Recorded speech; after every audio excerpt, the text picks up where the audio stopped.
Carson, you're a lawyer, right? That's a really funny joke. What's the opposite of being a lawyer? I don't know. Well, are you not a lawyer? I'm not a lawyer. You know, at one time, there was a several-year period in my childhood in which I was very convinced that I would be a lawyer. We can circle back to that because I feel I have a very similar thing. But okay, then what are you? Then we'll circle around. What am I? What are you? Yeah. I'm trying to figure this riddle out. And it's not coming to me. It's not really a riddle. It's just kind of a play on a conversation that happens in this film. Oh, okay. Yeah. Then it's what just am I? Like, yeah. Today I got promoted to manager of the cafe that I work at. That's so phenomenal. Yeah. I didn't know that. Uh-huh. Well, it's kind of... I don't want to bore the audience with it. It's both been a long time coming and also, like, very sudden. It was both things at the same time. Understood.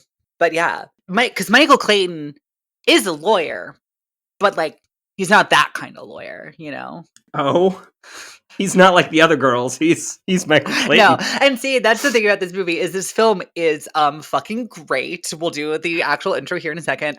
But it's really hard to joke about because it's really bleak and really good, but it's just kind of like, this isn't going to mean anything to you. But my other perhaps potential lead-in question was, Carson, who's your favorite god of death?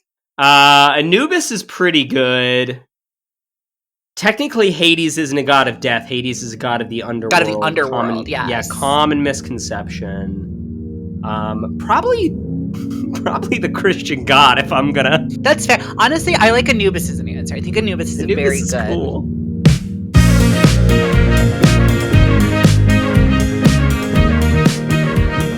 This is How Have You Not Seen? A movie podcast where each week we pick one of our favorite movies the other hasn't seen. We talk about it. Then we go and watch the movie. And we talk about it some more. I'm your co-host, Caroline Thompson. It's gonna be a good time. I am your paralegal, Carson Betts. You can be my paralegal. Wow, that's so progressive of us. Yeah, the girl's I'm the lawyer, the boy's the paralegal. Wow, my mother was a paralegal for many years. I think I knew that. I'm pretty sure I was aware of that. Yeah, for many years. But yeah, we are talking the film Michael Clayton. Carson. Yes. How have you not seen Michael Clayton? So I am not a law film guy. I don't pursue a court case movie. I was definitely a big Law and Order kid. I liked getting my court cases in the form of serialized television, particularly Law and Order SVU, which, look, there are all various forms of propaganda, but Law and Order SVU is the best one, and that's an objective fact. Because it's the one we can kind of all agree on that, like, hey, sex crimes are bad. Yeah, it there is a fantasy to Law and Order SVU, which is like, what if there was an entire department of the police that was just dedicated to hunting down sex criminals? Right, because it's like that thing of like, you know, if you're watching, you know, like your regular crime shows, like your murders or your robberies or your assaults or whatever, like there's kind of like, you know, or like your drug lords, it's just kind of like there's always like the seedy thing there of just like, well, it's like makes me a little squirmy because these things are like societal, systemic issues that like, you know, that like the police aren't the real answer to, but everybody loves seeing a fucking sex pest get got. You know what I mean? Like we can all kind of agree. It's the Reductress article. Really weird. Yeah, and it's that Reductress article that's like how to be against prison abolition but still be stoked Harvey Weinstein's gonna rot in Rikers till he dies. You know what I mean? It's like... Yeah, 100%. It's that thing of like, like, hey, the prison industrial complex, also get wrecked. And you got Maloney. Huge. Maloney, I mean, not for a while. He was not in the show for a long time. And that's kind of when I fell off watching it. Mariska Hargitay. Yeah, Hargitay has been there since day one. Iced tea, the best. There's the whole John Mulaney bit about it. He's perfect. Anyway, I watched a lot of law on TV. I never really got into lawyer movies largely. I always just kind of, I think from when I was a very young age, I assumed you're kind of lawyer procedurals, your Grissams and whatnot were. I think I always associated them with them being like boring homework adult movies, and so I never Yes. sought them out. I have heard Michael Clayton's very good. I've heard this movie rules. Yeah. And so I never got around to it. I love Clooney. I love Clooney now as an adult. I was not a Clooney fan really until like a couple of years ago. I really started getting into the Cloon dog, Well, So I of never really course, saw that because his stuff. yeah, I mean, for people of our generation, Clooney is either Batman in that one movie or your mom's favorite actor. That it's just like who does like either like lighthearted romantic comedies for your mom or like serious adult dramas that like you don't give a shit about. Like Clooney, like I think if Clooney was 10 years younger, he would have had a cool badass action movie phase. That was But like yeah. truly, I mean like if you look at Clooney's career, like one of the most intense badass action movies he does is From Dusk Till Dawn, and that's Yeah. Tarantino plucking him from TV because he sees something there. You know what I mean? It's like he does some trashy, ultra violent, cool shit as like an escape from television, and then instantly is like, ah, yes, I am like a serious adult actor.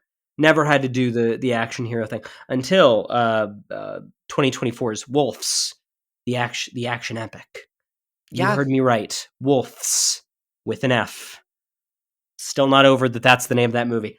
Yeah, so I never saw Michael Clayton. I've heard it's fantastic. I'm very excited to see it. yeah. Well, to that end, let's just dive right in. What do you know about Michael Clayton? George Clooney is in it.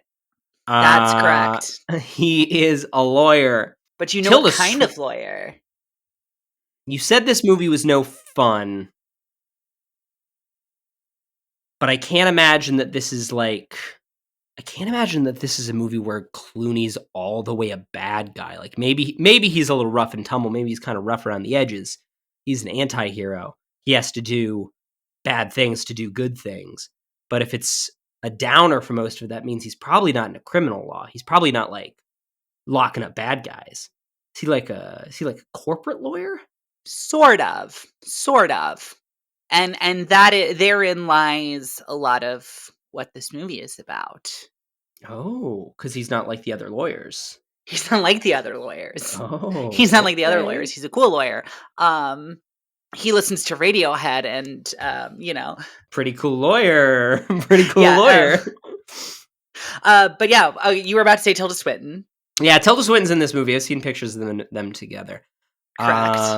Otherwise, I don't think I know anything about this. I don't think I know a damn thing about this movie. Okay, great. You don't know the writer, director, anything like that. No. Cool. Well, I will tee this up. This is a film written and directed by Tony Gilroy, Okay. and I think a very fun, a very interesting thing to talk about in the back half is Tony Gilroy and how he's kind of a Michael Clayton.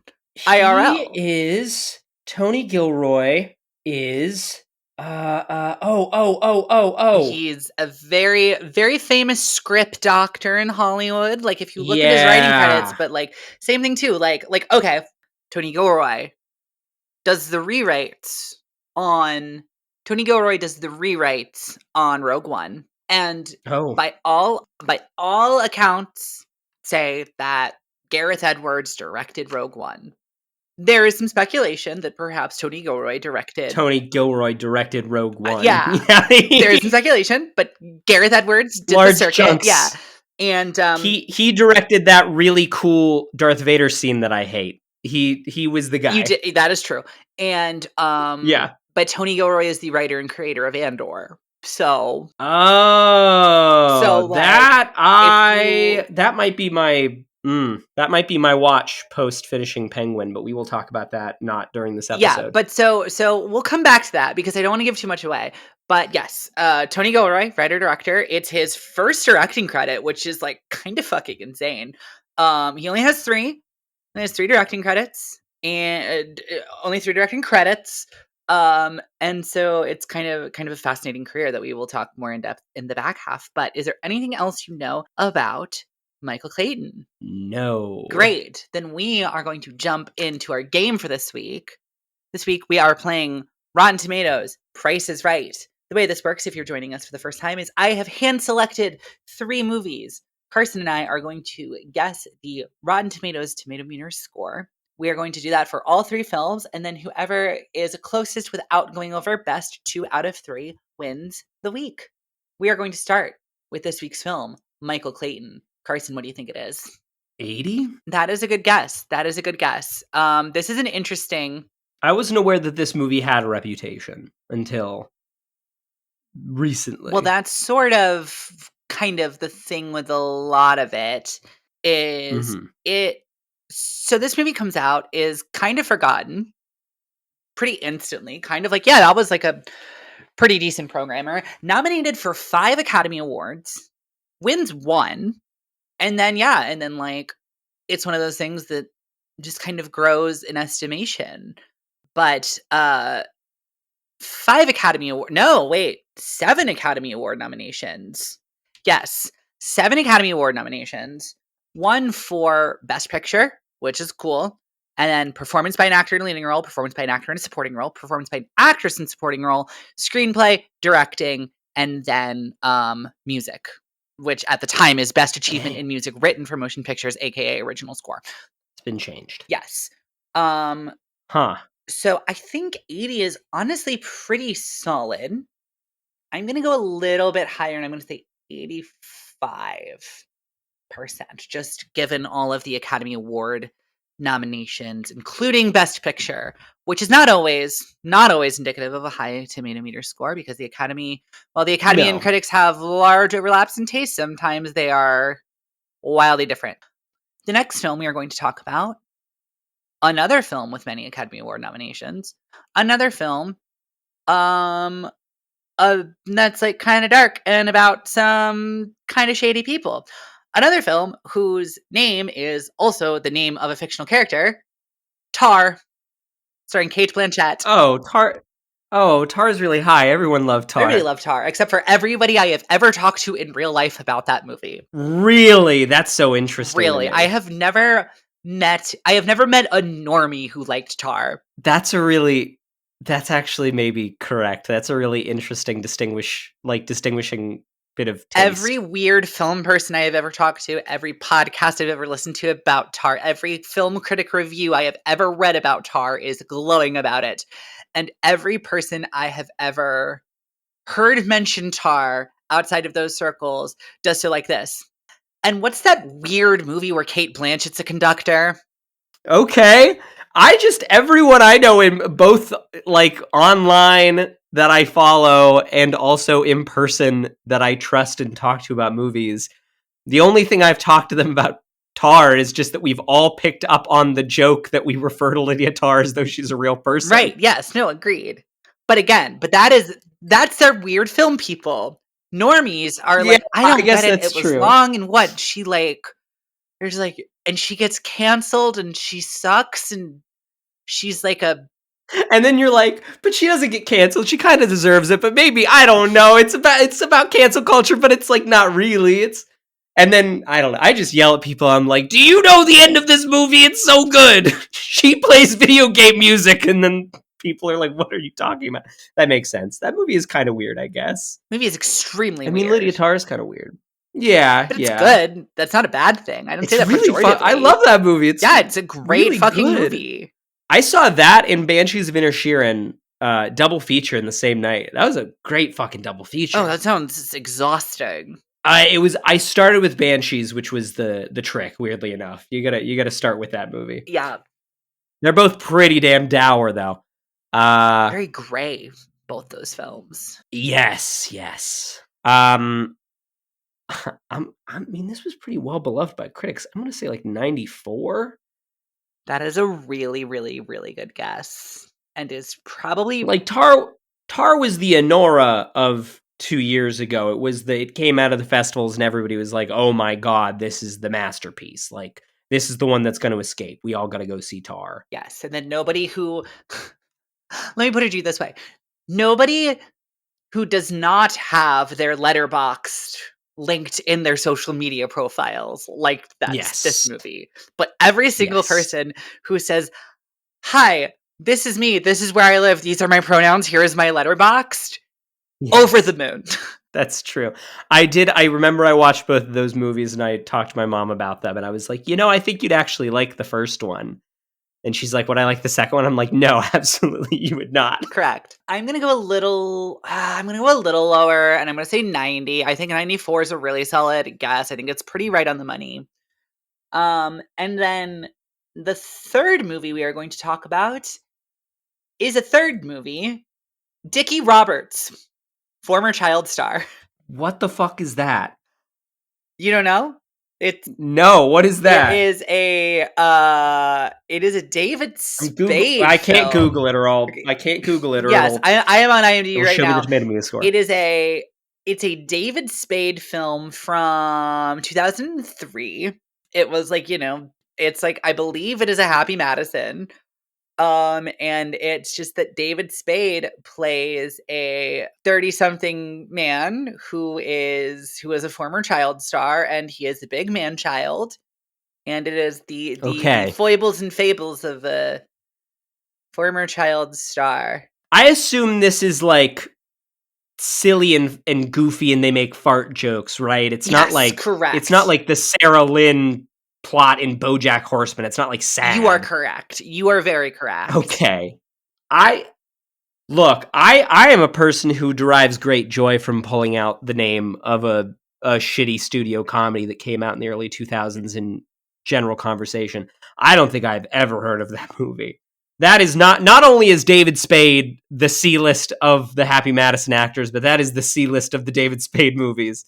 So I'm going to say 40%. 40%? Okay, I'm going to go even lower. 40%. I'm going to say 17. With 5 reviews, 40%. I'm going to say 17 because this is one of those movies that just like came out in 2003. I mean, I was still pretty young. I was still like a preteen, but it is one of those things where it was like I had seen, like probably like Big Daddy and like probably like didn't get it and like and had seen like Happy Gilmore like on TV, and it was one of those things where it's like, oh, like raunchy comedies for like grown-ups, like those are fun and I love them. And it was one of those things where it's like that one came out and I remember like a few of like my friends in the neighborhood, like their parents had rented it, and it was just one of those things where it's like, yeah, that movie's bad.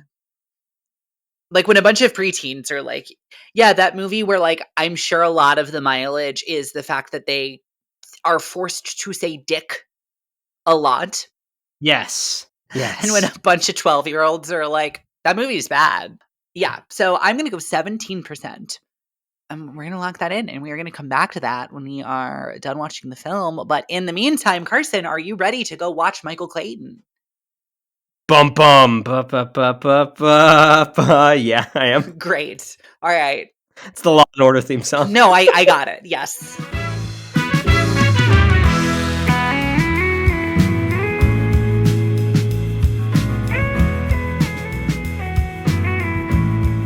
Would you say that was $50 worth of movie? I'm obsessed with these. We used to be a country. You used to be able to get in a taxi and just give somebody an amount of money and just say, yeah, go for that long. Yeah. That's the coolest fucking thing anyone's ever done in a movie. Right. No, yeah, it is. And that is counting, that is including the fact that mere moments beforehand, he took down a multi-billion-dollar corporation that is so powerful that they just several hours before that made it a very violent attempt on his life. They and I might bleep this out when I edit it. I gotta think about it. They Epsteined his brother. and still.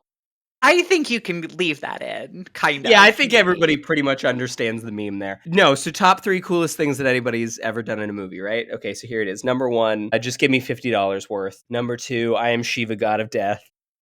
Yes. Number 3, you're so fucked. Yes. Well, I guess I'm assuming you mean when Michael repeats, I am Shiva, the god of death. Yes, the first time it's said, it's like kind of sad. Yes. However, then you see it again on rewatch and you're like, no, but that plays. That plays. But yeah, all of which happened in the last like 5 minutes of this movie. The last 2 minutes. Yeah, honestly. Yeah. This is a movie whose ending is so strong that it retroactively makes the rest of it way better. I was very prepared. I just dropped my Letterboxd review. It is a 5 out of 5 because this movie fucking rules. And Correct. I was very prepared to like, because I was watching it, I was like, oh, this is great. I'm very aware of how this is great. There are some aspects of it that are not grabbing me, and also we'll talk about this, but the structure of it is very odd, and there's a lot of plates in the air spinning at any given time. And so there was stuff about it that was not completely gelling for me in a first watch, but like a lot of my like very favorite movies that I think are kind of perfect, I was like, okay, I'm going to deeply appreciate this. And then in 6 months, I'm going to watch it again and I'm going to be like, oh, this is the best movie ever. Like now that I kind of have an understanding of it. And I think that that will be the case. I think that I will be way more locked in the next time I watch this movie. Yeah, no, I mean, I am very inclined to agree. I mean, it is a film that, like, yes, like in terms of like beat for beat, is every second of the film, very like nerd Twitter, like moving the plot forward. Like not necessarily, but No. also nothing there's nothing that doesn't come back into play, and a This thing movie that is a I bucket of subplots. yeah, but it all Yeah. either thematically or plot-wise really does come back around, and I mean, like, I think a great example of that is the first time I watched this film, there is the first shot of his son in his room, like, walking Mm-hmm. past his, like, little, like, homework desk where his computer is, Realms of and Conquest. yeah, there's, like, the computer with a screensaver that's Roman Conquest, and I said, holy shit, that is such a fake video game. You know what Yes. I Yeah. mean? And Uh-huh. then you later find out it's like his favorite book or whatever, but I'm like, okay, that's really interesting. Like that was so front and center. And then it becomes like that. You get to the end and you're like, oh, it was so important to set Mm-hmm. that up, to set that up, to set that up, to set that up, because it's like you see the screensaver and then you're just like, okay, weird detail to include, Tony, but like, okay, whatever. Yeah, like kids like computer games. It's the 2000s. Kids love their CD-ROMs. Sure, fine. This kid, but like really weird to like really make that front and center. And then the kid's talking about it. And you're like, oh, the kid's trying to connect with his father.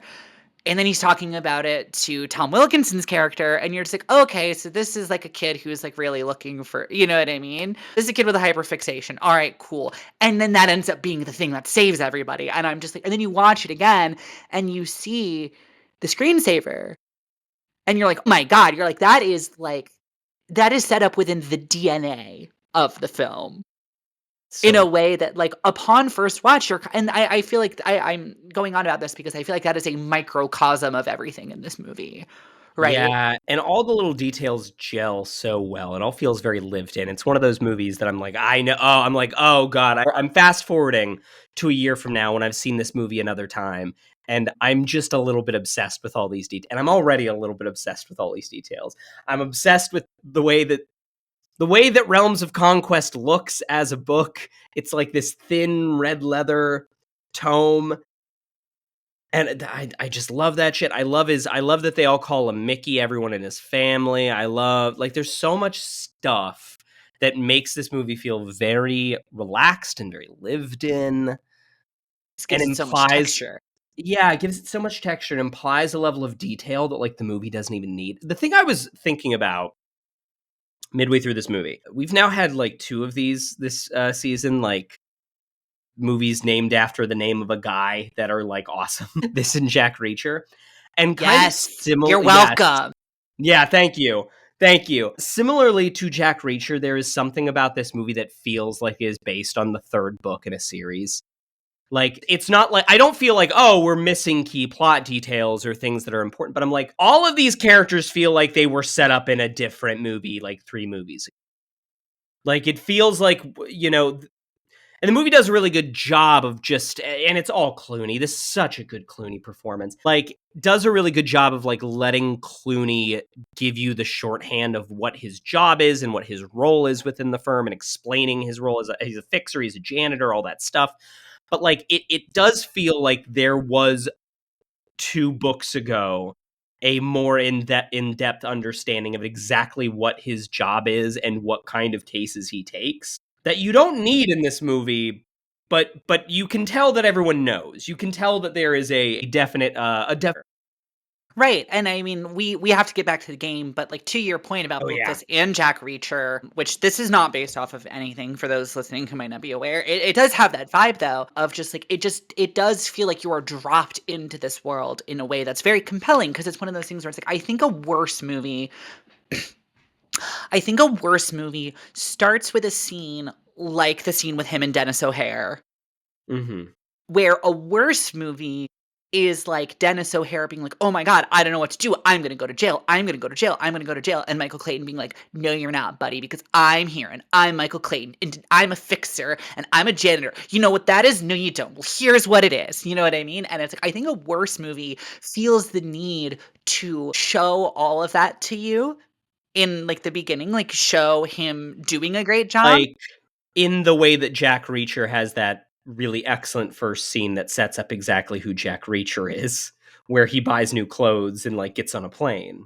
Yeah. Yeah, yeah, Yeah. yeah. And I think that like I mean, I think it both ties in very thematically and very like aesthetically with this film that like I mean, it is very bleak and it is very nihilistic and you understand how good he is at his job by the fact that he walks in and is just like, "No, dude, you're fucked. Like you did a Yeah, hit and run. I yeah. can't help you." It's Like a really are you clear-cut fucking hit and stupid? run. Yeah, Yeah, like are you fucking dumb? Like I'm a fixer, I'm a janitor. You think I can do that? Like you didn't commit a crime until you committed a crime and then you committed a crime.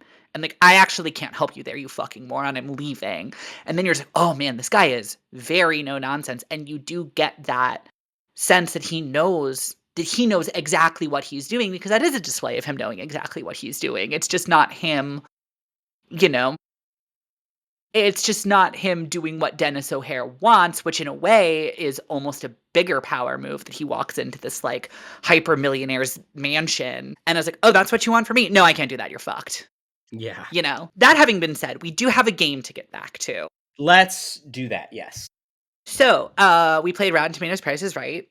Carson, from the film Michael Clayton, you said an 80%. I said an 85%. I am very curious to see where this actually lands. And the critics' consensus on Rotten Tomatoes is a 90%. You got too big for your britches.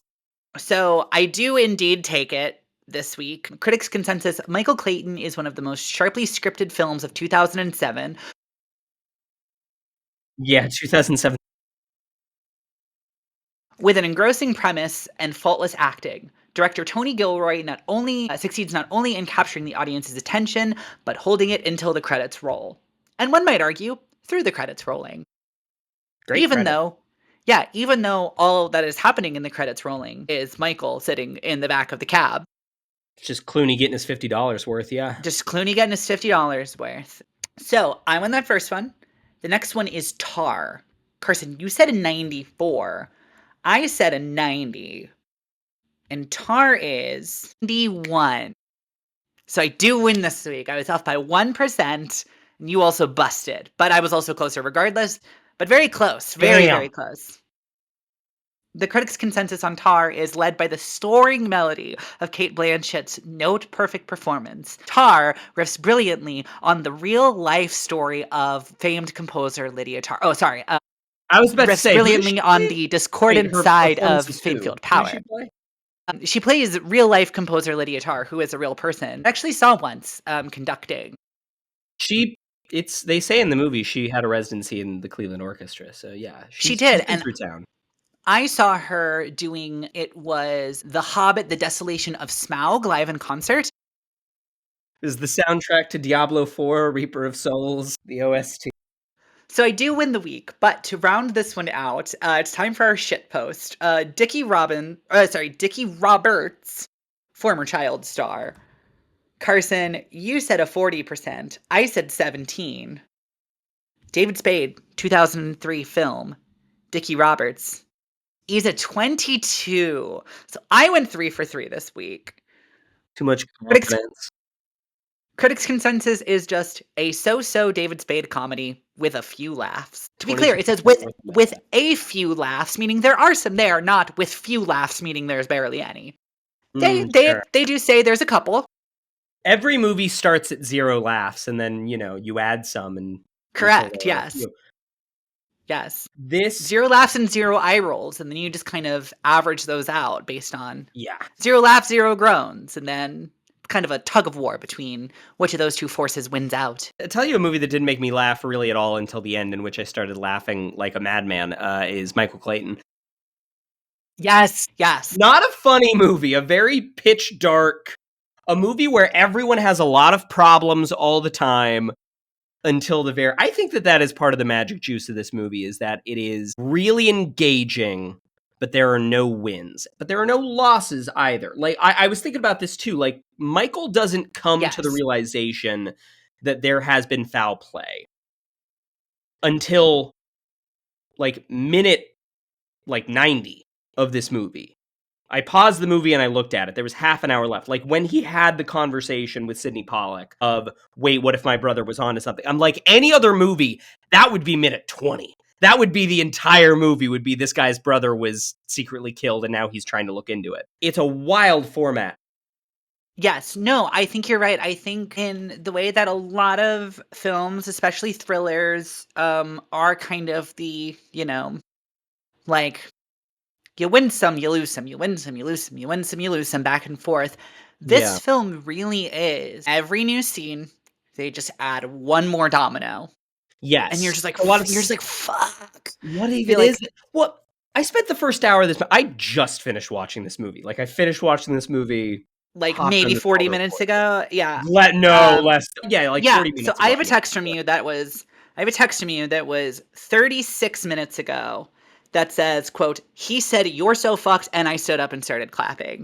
Yes, that is correct. This is the thing I did in my apartment. Yes. Yeah, it's...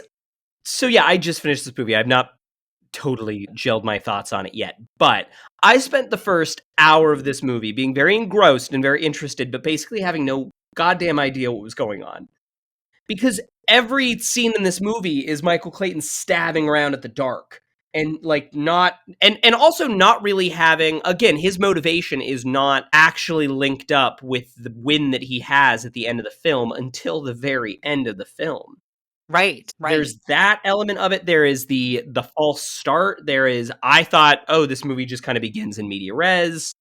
And the movie begins in media res, sets up like 4 things that are seemingly unconnected, and then gives you a 4 days earlier. And I'm like, what? Like, it is so... It's a little confounding, not in a way that I find to be bad, but in a way that is very engrossing. And given that, too, the fact that you know what those like first 15 minutes are, by the time that you get to... We have, like, you as an audience member have fully discovered what the actual plot of this movie is. Like, Tom Wilkinson is killed. Clayton has his discussion with Sidney Pollack of, well, what if he was right? He finds the book and the red leather thing and, puts it all together. And by that point, because you've put it together as an audience member and you saw the beginning of this movie, which is the end of this movie, you go, oh, well, I now know what the beginning of this movie is about. We've had all the setup of he had a gambling problem, and we know that there are these sneaky corpo dudes who are offing guys, so I know what the car explosion is. And then the next 20 minutes are just watching that play out, and then you just have that, like, 10-minute bam, bam, bam, things just go off, like, yeah, all the dominoes are in place, and they all start falling. It is a really odd way of framing and pacing a movie. Yes. It's so cool. It works really well. Well, and it is very compelling because, like, the thing about this movie is it is less a film about, like... The conflict of this film is not... Michael Clayton is a guy who has to do a job, and that job becomes harder. Will he get it done? Yes. This film is about warring forces over Michael Clayton's soul. Yes, And yes. he's Is Michael Clayton a good dude or not? Like, that's the yes. question. It is not a Michael Clayton has to do X, and as he goes, he gets closer and further to achieving that goal. The film is much more Michael Clayton is a fallible human being, and the Yes. forces working upon him are imperfect and scary and way larger than him. And he is going to have to make some choices at some point, and like which things are going to influence him. And that is kind of, and I mean that goes down to that final scene with Tilda, where like the first time I watched it, like you buy, because like this film is so bleak, and this film is just like they got off scot-free, like they fucking did it, like they like he tried he like they kill Tom Wilkinson, they move forward with the case, they're like gonna settle, like it's not what the people deserve, but like whatever, like the big faceless corpo company wins. Michael Clayton, this guy who's just kind of on the outskirts of this whole thing, like maybe there's a way that he can still get his, right? And it's that thing where it's like you're watching this negotiation happen, and like Clooney plays Clayton playing it so well, and the surrounding film is like bleak enough that you would almost buy if I like did. I 100% did. that I he did. was just Yes, that he he said didn't that he was not wearing a wire, and that he was just gonna he extort them for yes. a little bit of money and Yes, get out, and yeah, when you buy it. when he said, "I'm not the guy you kill," I said, "This movie is a villain origin story." I said, "I see. Okay." And I was not even disappointed by that. I think the movie makes No. enough case that Michael Clayton, you're like, yeah, Michael Clayton's got a lot of problems. He is at no point in this movie does he really make the case that he is a hero or particularly worried about the things that are going on in this horrible corporate situation. So when he says, "Dude, I'm not the guy you kill. I'm the guy you pay off." I, as an audience member, went, "Yeah, duh, of course he is." Like yes. Yes, Yeah. what you thought. Like, dude, yes, his brother is off his rocker. He is an element that is wrong and bad. That kind of makes an amount of logic, but like I was like, okay, it speaks to Tilda Swinton's character's anxiety and inability to handle situations like these, that she would not see Michael Clayton as somebody who should probably be approached in that way. And then when he smiles and says, "You're so fucked," I went, that is obviously the turning moment. I went, yeah, and you're right. It is very thrilling to watch him beat these bad guys because they're faceless. And also the movie doesn't like super care about what they did that hard. You never see the victims. Like, it's really just not concerned with those details at all. Yeah, it's not Aaron Brockovich. No, it is about like they give you just enough to set up like, yeah, it's a giant company and they did something, they were negligent in a way that is patently criminal, and they're gonna get away with it. And we can all say, that sucks. But the movie does not like, it's not like every time you see Merritt Weaver, she explains, "Oh, well, this is how this weed killer horribly maimed whoever, whatever, blah, blah, blah, blah, blah." It doesn't go that way. No, it's about, we set up these obvious bad guys, and it's very thrilling to watch Clayton get one over on these bad guys, especially because you've had Tilda Swinton just hamming it up the entire movie. But it's way more thrilling to realize, oh, Michael's a good dude. He's a good guy. Right. He's been on the side of the angels this entire time. That's great. Right. Well, and it's kind of the thing too of like it's similar, maybe a weird parallel to draw, but I think a good one. It's similar to like Oppenheimer in that it's like these like this guy would not have seen the aftermath. Right? Like this Sure. Michael Clayton would not have Michael Clayton's world is not Aaron Brockovich, right? Like he is not treating with these people and learning to realize that they're people. His world is I sit in boardrooms and offices and, like people's living rooms and at dining room tables, and I exploit the law. And because that is my job, like I can tell when someone is exploiting the law in a way that is like insanely fucked. And you never see like with Anna, like you don't ever see any adverse effects. You just know that like she had family members die and she's been battling some illness, and that like her brother is also sick and dying. And you know that purely through dialogue. And it's just that thing of just like very similar to Oppenheimer, where it's like, well, it's all theoretical. And it's like, well, if you can theorize, If you can theorize how to make this thing, you should be able to theorize what that's going to do to people, and if you refuse to do that, that is indeed on you. It's like the same thing with this. It's like, Yeah. if you understand that, like, well, in order to find the legal loophole to win this case, we need to figure out a way to not pay for hundreds of thousands of people's medical bills and, like, not admit that we hurt them. It's like, you then have to understand, like, we've allegedly hurt hundreds of thousands of people. You know Yeah. what I mean? And so it's like, it's that thing of just like, this is his world. And so it's like, this film is not concerned with just like, is this company bad because, oh no, this chemical like hurt this person and look how much pain they're in? It's like, is this company bad because it's so soulless it doesn't even need to look at them? Like, Yeah. It seems like probably only Tilda Swinton's the one person that's worried about it because she's the one that has to deal with it. right. No, something else to this. It kind of goes to this feels like the third movie in a series thing. Is this does a really good job of drip feeding you information about Michael. You never really get the full picture of him and what he does and what kind of person he is. And like, I think that there is an open question until the end of the movie of like, okay, well, we have this understanding of he's a fixer, he's a janitor, he's, I think initially when Tilda's talking about him, he's not a partner, all these things, you're like, oh, well, he is benefiting from I think you're meant to assume like he's benefiting from this situation. He's really good at being a corporate fixer. He probably goes into really high stakes situations and get shit done. And I think that you can understand. It also reframes the conversation that he has with the hit and run guy because at the beginning of the movie kind of seems like he's just fucking bored with him. He's just like, yeah, I don't like I'm a cool fixer guy. I do backroom poker deals and drink, and now I need to go deal with your bullshit. Like, no, I have bigger fish to fry.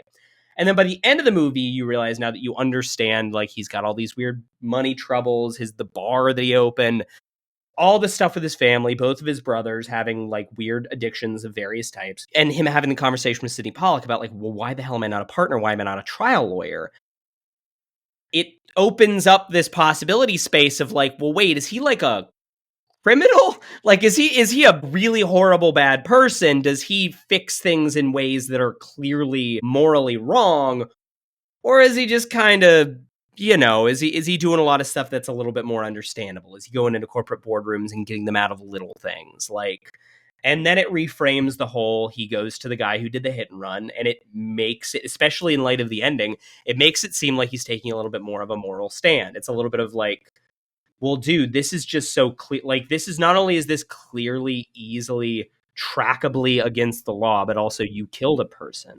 Like, this is just a thing you gotta tank this one, man. Like, there's only so much that I, a lawyer, can get you out of. And, I mean, that goes for everything. Like, all these little details that you get about Michael Clayton that you just kind of have to assume from the things around him, the interactions he has with his family. Like, once, what's his name? His other brother is that Tommy? Sure. Tommy, I think it's Tommy. He walks across the yard and, does the very obvious, like, oh, I've been clean. Yeah, the one who's like, yeah. Yeah, and at the time, I was just like, oh my god, this movie cannot afford another fucking subplot. Like, we cannot... This guy walking across the yard, now we gotta deal with him. But, like, it's another texture thing. It gives you so much to think about of, like, well, Clooney seems like this he's George fucking Clooney.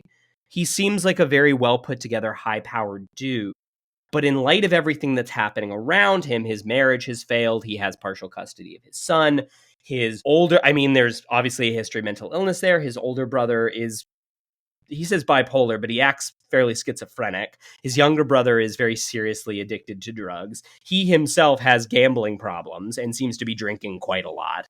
Like, all of these things in aggregate, you come to a different understanding of this guy by the end of the movie. And his personal choice to walk away from not only a sure thing with Sidney Pollack, this like, I'm going to get you out of your money troubles. You got a 3-year deal. And then, you're going to have to put up with some bullshit. You're going to have to try and get some rich dudes out of hit and runs. But like, we can talk about your future after that. He's also walking away from like, he could extort Tilda Swinton. He got away with it. He 100% could. And he knows that he could. And Right. the fact that he kind of puts those demons aside and he does one good thing in his brother's name, even if the reasons that his brother did it weren't necessarily honorable, is It's just so cool. It's really cool. It's Yeah, no, well, inspiring. and no, and I mean, that is the thing is it's like, it is so bleak to know that, like how do I phrase this? He did get Tilda to agree to pay him off. You know what I mean? It's not like one of those things where like, oh, that's the play to get him in the door and then he like changes. It's like it worked.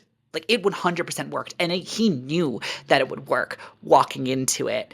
And so it's like he thankfully does the quote unquote right thing. Well, yeah, the right thing and like, sends her to prison for it, but Yeah. like is one of those things that it's like I think the movie is worse if he walks in with that as the guise, then it's like and then Tilda says something about like, "Oh, well, it's just like, let's cut the bullshit. Like we both know what's going on here. Like you're trying to do blah blah blah blah blah. Like, yeah, we killed Arthur, but like what are you going to do about it? You know what I mean? Like, no, fuck you." And then he's like, "Ah, you said the thing. Like we got you." Mhm. It's the fact that it's like she's like, "No, no, no, yeah, yeah, this is upsetting and this is stressful, but this is reasonable and like yeah, I'll pay you off. Like fine, don't worry about it. Like we will pay you off. Like yes, we killed the guy and like we'll pay you off." And it's the fact that it works.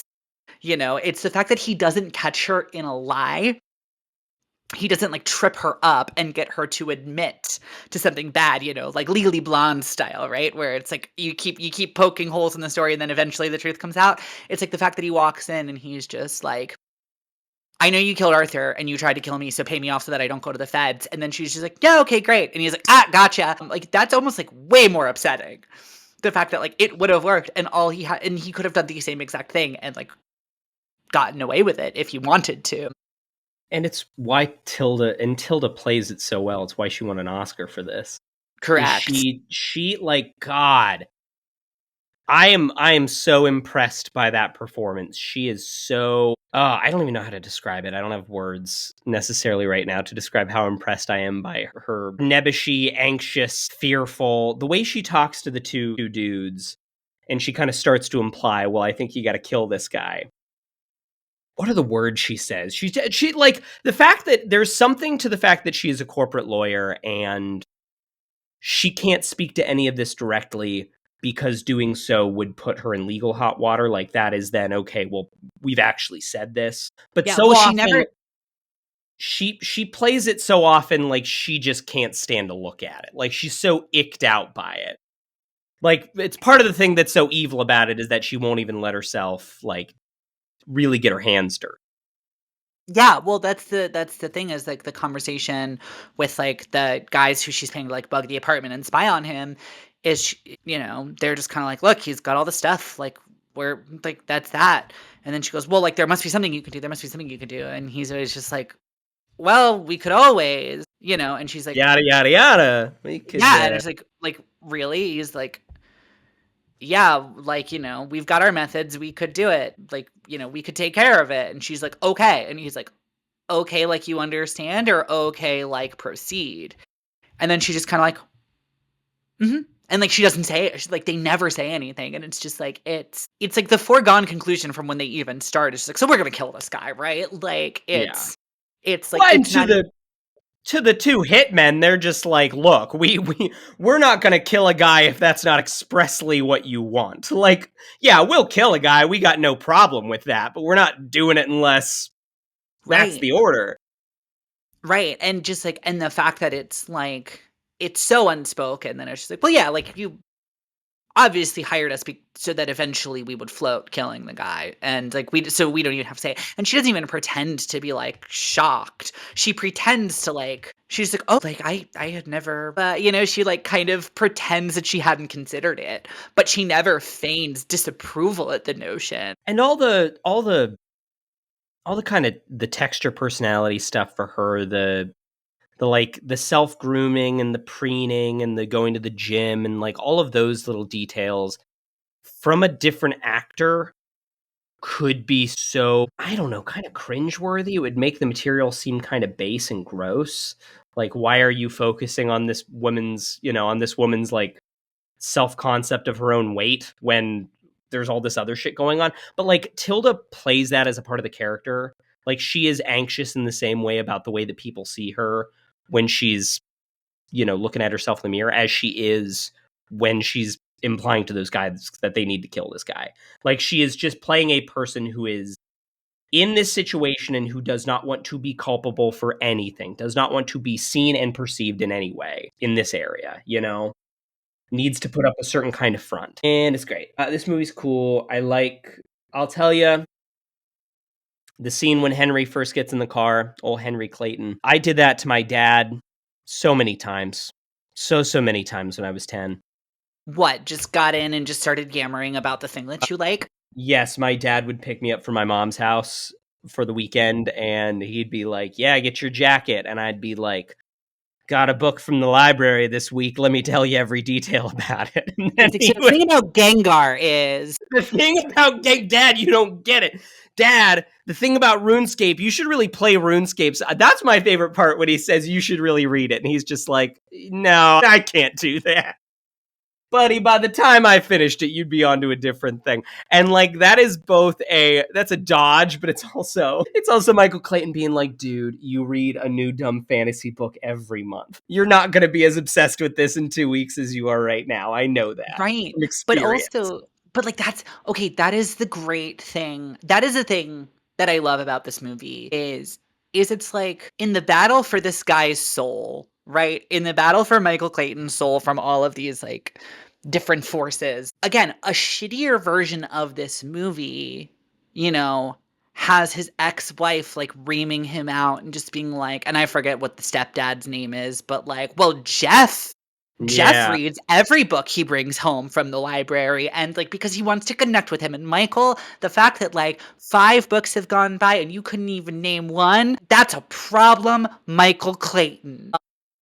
And then he's like, fine, I'll like read the book. It's the fact that it's like no, like he just pays enough attention. Yeah. That like there's that shred of humanity there of like, look, I'm not gonna read the fucking book my kid is like yammering on about, but it's like I listen to him enough that when I see the book in Tom Wilkinson's apartment after he dies, that it is a literal red flag. And then it's the fact that like the thing that does end up saving Michael Clayton's soul is not that he himself listened to his son, but that like through this journey of deciding like I am done being like this horrible evil corporate lawyer, Tom Wilkinson heard a kid, like picked up the phone, and a kid's like, can I tell you about this book? And he's like, yes, please do. And it's it's the fact that like he like not Michael Clayton, but like somebody else actively engages with the kid. And Michael Clayton has enough self-awareness of what he should be doing as a person that like when that comes back around, he's like, he paid enough attention to recognize it. You know what I'm saying? Yeah.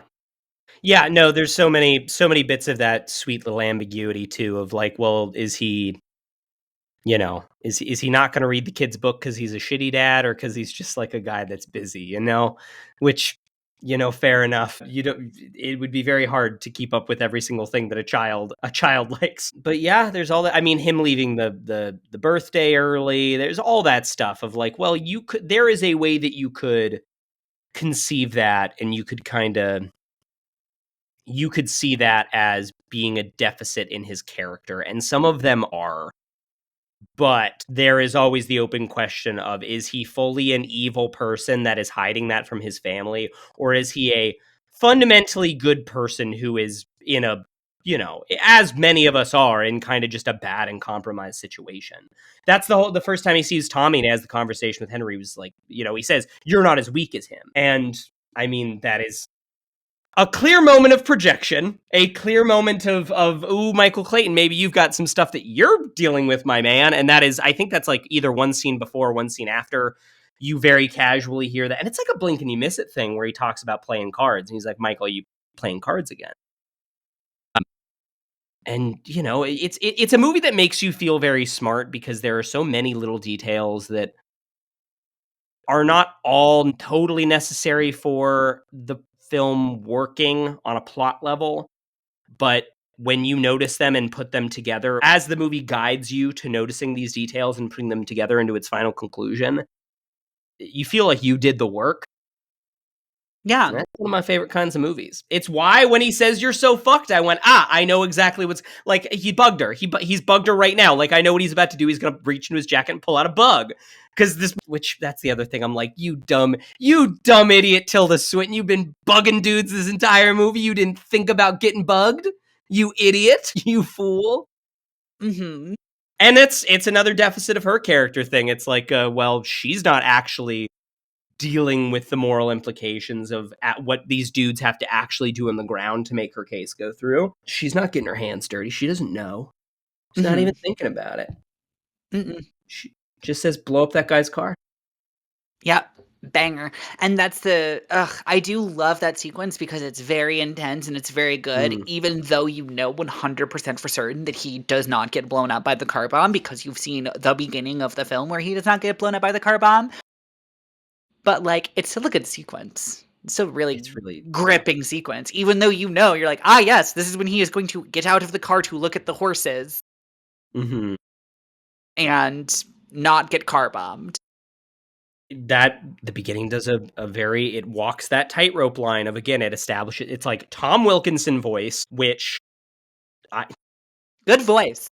Great voice. Gonna throw down that gauntlet. The Tom Wilkinson American accent is great. I just rewatched Eternal Sunshine, another movie where Tom Wilkinson has an inappropriate relationship with a younger woman and has an American accent. And starts with that. I'm like, ooh, Wilkinson's in this one. Cool. And then I keep listening to him. I go, what the fuck is any of this about? This is like, it's, again, because he's got one of the best voices. This is very interesting poetry to hear him read. I do not know what he's talking about at all. And then actually one of the few things that is kind of a joke in this movie is then 30 minutes later, when you finally find out what he's talking about, it's no, he's talking about nonsense. It's kind of word salad. Like, it doesn't mean anything. The transition that the movie does from him giving the very intense monologue to cut to he's in the room with Clooney, and then his whole vocal timbre changes, and he like goes up half an octave, and he's like, and that's why I had to take my clothes off in the deposition, Michael, don't you see? Like, that's pretty funny. So it's like Tom Wilkinson, the most stressful footage of just a camera being in a law office. I'm like, is Batman about to crash through the window of this law office? Because it seems very stressful. Well, I mean, like, Carmine Falcone is in there, so you gotta get in there and get Carmine Falcone. Oh, wait, I was looking it up. Is he Falcone? He is Falcone. Okay, that's what I thought. Tom Wilkinson, yeah. Yes. Because, yeah, Maroni is in The Dark Knight is when he makes I was thinking about that, and I'm like, what a weirdly strong trio of actors we've now had to play the mob boss Carmine Falcone in the that is the fucking, I mean, Batman's so cool. Whatever. A real quick sidebar, the Mark Strong recasting is it's so weird. It's so weird. Just don't have him. We've seen the movie. Don't have him. We've seen the film that this ties into. Do you know what? Oh my god, I'm blanking on his name. John Turturro. John Turturro. Did you hear what John Turturro, like, his stated reason for why he did not return for the, like, you know, half an episode of television he'd have to shoot for the Penguin? I was gonna say, is it because, quote, I was busy that day, end quote? My guess is it was, I was busy that day. They gave me about $20,000 less than I would have liked. But his stated reason was like, I don't know, seems like there was a lot of violence against women in this show. I didn't really finish reading it, but that's kind of where it seemed like it was going. I mean, I guess, sure, he probably just read the one episode that character's in which there is a fair amount of violence against women, I suppose. Yeah, but it's Tom Wilkinson's great. It's the beginning of the movie. Anyway, I'm going to finish this very quickly. Yes, please. You get Tom Wilkinson's talk, very stressful montage of the inside of a law office. Camera pans over to a bunch of lawyers. My thought is like, surely Tom Wilkinson will be nope, Sidney Pollack. And I went, oh, okay, that's a different guy. Some talk with him. Michael Clayton, cut to Michael Clayton. He's playing cards. He's talking to a guy about a bar. He ran a bar? What the fuck? Okay. He leaves. Car explodes. And I was like, there was a moment where I was like, is this like an art film? Is this like just an unconnected series of lawyer-themed happenings that are like, what is any of this? And then 4 days earlier, and I was like, okay, so surely we shall find out. I'm Michael Clayton. I bet you're wondering how I got here. Like, we will find that out. Yes. Yeah, that's me, and that was my car. I bet you're wondering how I got myself into this mess. But it is such a weird, confounding way to begin a movie. Yeah, yeah. And then it does kind of vibe itself out because yes, the first time I watched this, I'm like, what is this bullshit? Yeah, Like what's going on here? Michael Clayton's a wild horse who like feels like he's been tamed. Like, what's going on? And then it's like, oh no, like this is just like a man who has like not stopped to see the world around him and like connected with anything even remotely natural this entire fucking film. And it's just like, Yes. man, I bet seeing a horse standing on a hill actually would be pretty profound if you have been through this whole thing and have been up all night, If trying to I catch these was killers, then having to go to Dennis O'Hare's house and be like, no, you're fucked. And then it's just like, fine, like, just let me breathe. Like, let me take one moment's respite to just like pet a horse. if I was up all night for any reason, even good reasons, and I was driving a car alone and saw 3 horses not fenced in on a beautiful hillside, I would pull the car over and go and look at the horses. That's the kind of thing that happens when God is talking to you. That doesn't just happen. That's another thing too, where I'm like, there is something that's kind of weirdly darkly humorous about this movie, where it's like, wow, these corpos sure would have gotten away with it if it wasn't for they just so happened to have enlisted the one guy with enough schizophrenia to realize that there was a corporate conspiracy happening around him. Yeah, it's great. I loved this movie. I think I'm going to really, really, really love this movie more and more and more every time I watch it. Yeah, it's a good. Yeah, One. I mean, what a goddamn year. What a year! There will Let's be blood. see. A lot of cowboy movies. There will be blood. No Country. No Assassination of Country, Jesse yeah. James. Have you seen Assassination of Jesse James by the Kyle Robert Ford? Have a long time Damn. ago. Damn. Sorry, we couldn't. It's Sorry, okay. we can't do it. But yeah, I mean, Jesus, like best picture lineup. We used to be a proper country. No Country for Old Men, Atonement, Juno, Michael Clayton, There Will Be Blood. Like when Atonement is your like sappy art film, like sentimental, only got in because it's weepy film, and Juno is your twee artsy, like, okay, all right, Academy. Like Yeah. when those are your two lightweights, that's a good year. That's a Yeah. good year. Philip Seymour Hoffman and Meryl Streep leading up your lightweight weepy. Yeah. Yeesh. Wait, what? Philip Seymour Hoffman and Meryl Is she Streep. not the lead in? I'm thinking of fucking Doubt. No, Wow. I was Wow. gonna say, yeah, I was gonna say, are you thinking of Doubt? I 100% slipped in Doubt for Atonement in my mind. No. Yes, that's funny. I mean, yes, well, that's funny because it's funny you should do that because I understand the logic. However, atonement is the thing that Catholics say you should do, and doubt is the thing that Hmm. Catholics say you don't You do. shouldn't have. Yes, you should atonement when you have doubt. Yeah, but I mean, Jesus Christ. I mean, yeah, this film is nominated for, I think, 7, I think I said Academy Awards. Best Picture, Screenplay, Director, Actor, Supporting Actress, Supporting Actor. Score I mean, too, right? The like, score's great. The score's yes, really good. score and score. Yeah. So I mean, It's like, why that opening fucking montage of the law office, I'm like, Jesus Christ, I'm so anxious already. yes. I mean, like, Clooney loses to DDL and There Will Be Blood. I mean, kinda can't argue Can't, that. yeah. Like, one Can't of those argue things that. where in the alternate universe where Clooney does win, the DDL heads are like, "Yeah, but I mean, he lost to Clooney and Michael Clayton. You kinda can't." Like, that's kinda, we're kinda in that same boat. It's like, you kinda can't. Like, you kinda like, it's Daniel Day-Lewis and There Will Be Blood. Two very different roles, too. Yeah, I mean, Clayton's so small. Oh, just remembered a thing I wanted to say about Clooney's performance. The first time you see this movie is so keyed into what makes Clooney's face cool. The first time you see Michael Clayton, he's doing the Clooney look up. And they stage it such that he doesn't have to do the look down. He's already looking down at his cards. It's great. right? It's great. The first time you see his eyes, he's doing the perfect Clooney look up eye glint. It's great. 110%. Yeah, I mean, I'm looking at this here. Okay, original screenplay, it did lose to Juno. which I think is that is one of those wins that, like, I like that the film Juno has a Best Screenplay Oscar. Mhm. I think that is genuinely a good thing in the world. And it's like, do you think Juno should have a Best Screenplay Oscar? I'm kind of like, yeah, it should. Great screenplay. Good for The Diablo reverse 2. question of, do you think Michael Clayton should have lost the screenplay Oscar to Juno? I'm kind of like, sure to say yes to that. You know what I Yeah. mean? It's like two things can be true. I'm not saying Michael Clayton should have beaten it. Or I'm not No saying that at Country all. too. Well, but No Country is adapted. No Country's adapted. Clayton and Juno are an original. Did No Country win adapted? It did.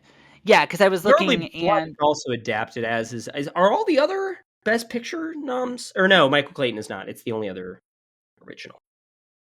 well, Michael Clayton and Juno are both original, and then No Country, Yeah. Atonement, and There Will Be Blood are adapted. Yeah, because other than the screenplay loss in Juno is the only everything else. So it lost to There Will Be Blood and No Country and everything except for screenplay, which it lost to Juno, and then like best score, which is Once, which is kind of like, yeah, okay, that checks out. It's weird that those are the same category though. Yeah. Oh no, I'm sorry. That was best original song. It lost to Mm. Atonement for original score. So yeah. So yeah, I mean, God, 2007's a crazy year. The thing I've heard about this is how you know it's the end of the episode. The thing that I heard about Wicked Part 1 is that they didn't add a new song. They added Ooh. like that is a good idea. That is a good idea. They added what the one reviewer I was watching. I watched one video from a guy who primarily reviews musical theater, like live stage musicals. He liked Yes. the movie, and the way he described it was they did not write any original songs. There were some I think his phrase was like moments of musicality that were not in, but there was not a new song.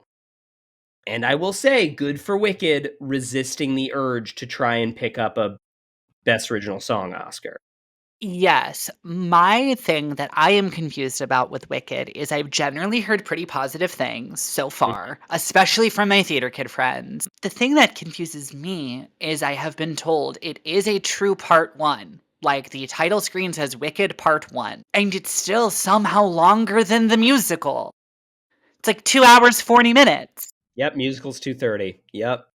So I'm like, what are we doing, guys? But I've heard it's quite good. I'm vaguely annoyed, but like it's an annoyance that I will live with. My mother told me that I cannot see it until I come home for Christmas. She said, Aw. "We are going to see Wicked together." And I said, It will still be "Fine." playing. It'll still be playing. It will still be playing. It will still be playing. Did you know that Dune Prophecy premiered already?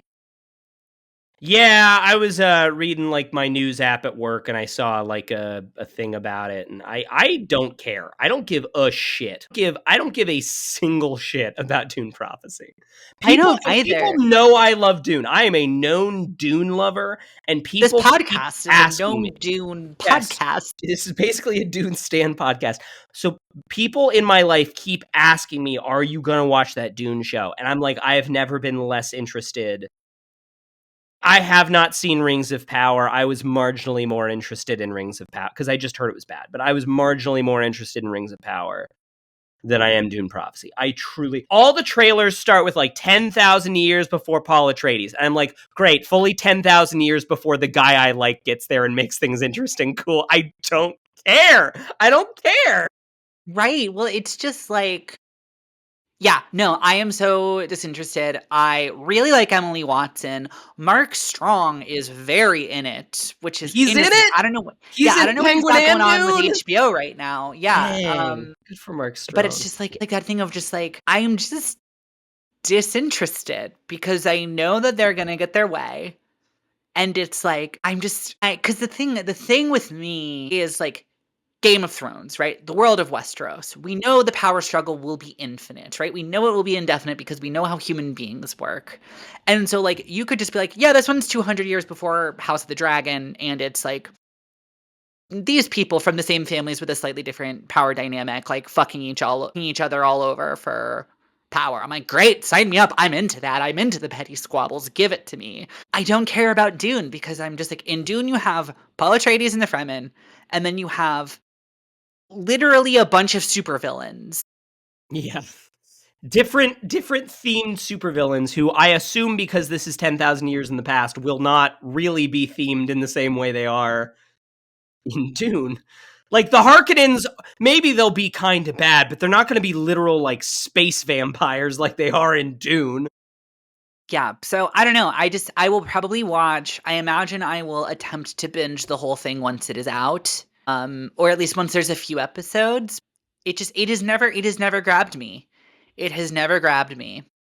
Yeah, I don't care. I don't care about any of the. I mean, look, I read the first 3 Dune books and I said, that's enough for me. I got it. I get it.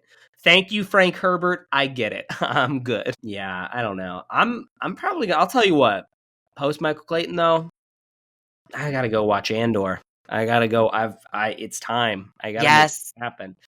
Yes, we Really should do a joint podcast Disney Plus account because I have not had Disney Plus for like 2 years. Nor have I. That's a good idea. And I started Andor and it was really good. And everybody whose opinion I trust and respect says Andor is really good. And I am just so Star Wars out. Though I did watch all of Ahsoka, which was pretty mid. It was almost interesting. It was almost interesting. It was almost really cool, but very similar to The Penguin. It's like it was almost the best Star Wars show that they've ever done, and because it was almost, it's kind of nothing. It's like The Penguin was almost the best show on television for the last 2 months, but then it wasn't, so it was kind of mid. Thing about Penguin, I haven't finished it yet. I got like 2 more episodes. But thing about Penguin that I do like is that Star Wars is so big, and they're doing this with Star Wars. It's all connected, which I don't like. But Gotham City is a much smaller ecosystem. Like I'm like, okay, I am at least a little galaxy. Yes, than a full an entire galaxy of different alien species. And yet, Star Wars, every time they try and do something that's not just frickin' the Skywalkers, people start breaking their computers in protest. Then every time they try to do something that's not or pretend to do something that's not a Skywalker, and they're like, and that alien's name was Gleep Glop Skywalker. And actually, that was William Chewbacca the First, and he was the first of the Chewbacca. That's the thing I heard about frickin' what do you call it? I don't even remember the fucking name of it. The most recent Star Wars show they did. The Acolyte. Acolyte, yeah. The thing I heard about Acolyte, like 3 episodes, because another situation, I'm like, the premise of the Acolyte to me was very cool. I was like, that's a great premise. This is weirdly compared to Dune. I like that it's like, it's 500 years in the past. We don't have to deal with any of the Skywalker shit. I'm like, great. Cool. We're just going to do, what if a Jedi got murdered and it's a murder mystery? And it's like, well, how does someone kill a Jedi? I'm like, great. That's good. You can definitely do like 6 episodes of a Disney Plus show just about. And then like 3 episodes in, kind of looking at the recap, they're like, and who is the Darth of the middle of the Force, and which color lightsaber connects to Ashoka Tano's 500 years in the future, and it's all about the Darth Plagueis bringing people back magic. Have you heard the tale of Darth Plagueis the Wise? And I'm like, okay, well, this seems like it's actually saddled with a lot of lore shit that I don't care about, that I really don't. Answers to questions that I don't have and I don't need. Yeah. So no thanks. No thanks. But no, Penguin, I do. Also, Michael Clayton's not in it. That's the thing, too. I did think, I'm like, look, I do, because I was thinking about how Tony Gilroy is doing Star Wars now, and I was like, if you did, if Alien Earth was just Michael Clayton, but aliens, that'd be pretty good. I'd be really into that. Yeah. Well, okay. And we briefly touched on this in the first half, but I didn't want to give too much away. Speaking of Tony Gilroy, I think it's very interesting that Tony Gilroy's first like full screenplay directed by, his first directing credit ever, is a movie about a guy whose job it is to come in and fix everybody else's mess for no fucking thanks. and how fucking draining that is on a human soul to just be like, "Hey, you are really good at coming in and cleaning up everybody else's mess. Do that until you die." Wouldn't that guy be really tired a lot of the time? You can imagine, I'm looking at his credits right now, and you can imagine, like, he walks into, whatever. He walks onto the Rogue One set, and they're like, "You gotta fix it. You're the guy." And he's like, "I'm a janitor. I can't. I can't. I'm not a miracle worker. I can't fix this. There's story problems here." Yeah. Anyway, whatever. You should make another movie. I agree. You should. I You agree. should take the Andor credit and go do a movie. I think that they should give Tony Gilroy $50 million to make a movie without lightsabers. And they should Yeah. say, go make a sad adult drama for adults who like adult dramas. Mm-hmm. And I think that is a film that I would want to see. I 100% would. I'd be about it. I mean, right after I watch Red One for the 10th time. Of course, in IMAX, I obviously. gotta. You saw the Dwayne The Rock Johnson clip that's going around. I didn't see the clip, but I read the snippet of the interview where he said, "Yeah, I saw Oppenheimer in IMAX, and I just knew that like our story needed that same treatment." If we get Red One with this tech, game over, man. That's the funniest thing that anyone's ever said about the I movies. It's Dwayne Johnson. dislike. I don't hate Dwayne Johnson. Yeah. I do not hate Dwayne Johnson, but I dislike him so much. Yeah. Like, I don't have vitriol against the guy. I'm not like, fuck that guy. But I have so much anti-like for him. Yeah. It's just the everyone disliked that meme every time he opens his mouth for me. And look, everyone, you can tell me that I'm a whatever, a jealous beta or whatever. Sure. Correct. And there's an element Because of he that has more here. sick gains than you? Is that why? He does have way more sick gains than me. He definitely is 2 times the size of me. And I'm not a small person. I'm a big guy. He's just giant. No, my thing is like, look, I'm a creative person. I'm an actor. And if I was as good of an actor and as talented a performer as Dwayne The Rock Johnson, and I had the ability to have a career like him, and I wasted it on selling tequila and making dumb shit like Rogue One and Black Adam. Red One. See, I don't even know. It all blends together. But like, if I wasted my ability and cachet as an artist to turn myself into a walking brand, I think that's evil. I hate that. I don't like it. Yeah, I think it's really bad. And this is, speaking of which, this is a great way to end our episode because we're clearly done talking about Michael Clayton, but also a great place to plug our episode on Pain and Gain that we did earlier this year. Because we talk extensively about that man's actually great acting ability and his seemingly complete lack of desire to do anything with it. Yeah. We spend 10 minutes arguing that he should have won an Oscar, so. Yeah, because he fucking should have. He's really very... That was a cursed-ass year. And he gave the best supporting performance. Mm-hmm. I think no doubt he did. Great. Okay, well, that's it. Next week! Ho, ho, ho, baby. Ho, ho, ho, baby. It's the holiday time. We're moving into December, and you know what that means? It's the Xmas. Time to do Red One. Time to do Red One, my favorite Christmas movie. In IMAX.